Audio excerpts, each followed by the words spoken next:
Wow. That was a first good chapter, Gordo. Amazing. Talking about personal responsibility and external blame. Interesting first chapter to lead off with. Why was it so important to you to talk about, not blaming yourself? Well, I think if we want to live a productive life, it's the first thing we've got to do is not put the focus on other people. We can't put the focus on what someone else did, what someone else said. As soon as we do the focus on someone, we take the focus of ourselves and how we can improve ourselves. So that's why, I wanted that to be the first chapter is before we do anything else is just to realize that our life is our responsibility and nobody else's responsibility. Yeah, I know when I read it for the first time, I realized that, when you start talking about blame, it's an external thing rather than blaming yourself.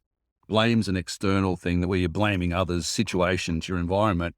But then when it came to thinking about internally, rather than thinking about blaming yourself, take responsibility yourself. Exactly. Yeah. Yeah. It's not shifting the blame, so to speak, from someone else to yourself.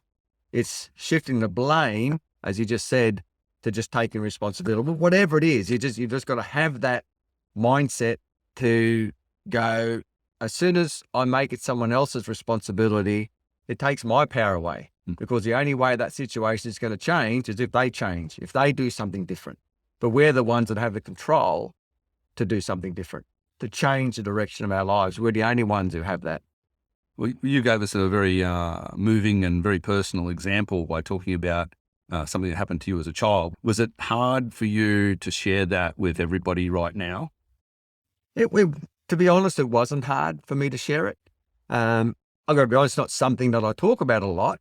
And the reason I don't talk about it is, apart from that small window of time where I was looking for something to blame and someone to blame for situations that were going on, I really don't think about it very often. But I thought it was important to speak about in the book because it's a great example of looking at what, someone else has done to you and how you could do it. And it is quite a topical situation.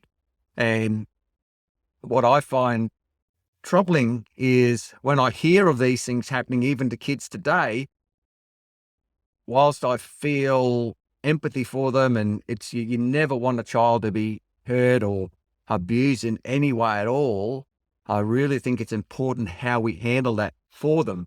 I hear people going, oh, that child will never be the same again. And they say that too. The child hears them say that, saying, you're never going to be the same again. You'll never be able to, how are you going to live a productive life when that's happened to you? And if you say that to a child, the child's going to believe that. The child's going to take that on. We have to somehow, we've got to embrace that child, let that child know that, he or she is loved and that they're not broken. They haven't been broken. They've had that experience, but they can move on from that, with love and support, and most of all, self-love, understanding that it wasn't their fault that it happened.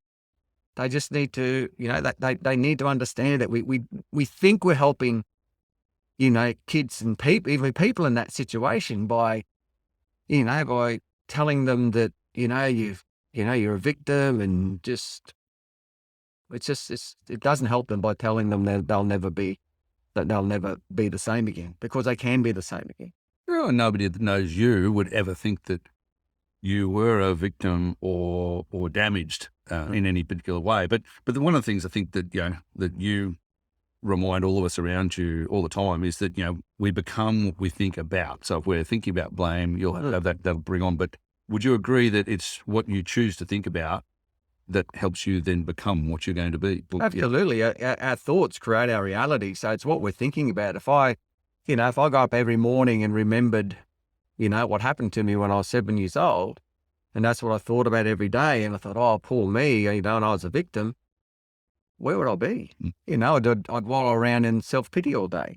But, I look for all the good things in my life, the friends I have, the guys that support me, So some people don't have the supportive family that I had. Like my mum and dad were awesome. Some people don't have that, but you've got to look in your life, where can I get that support from?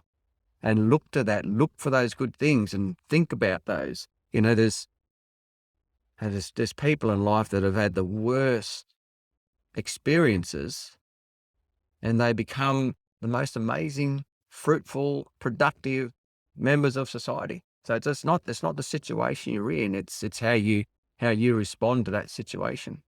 They must have left it in the wake, which was a great way to finish that chapter, wasn't it? Talking about the boat and the wake being just the trail that's left behind and nothing more. That's all it is. That's all it is. And we just need to treat it like that. Like I said there in that chapter that, sometimes we can use our past to, to help us.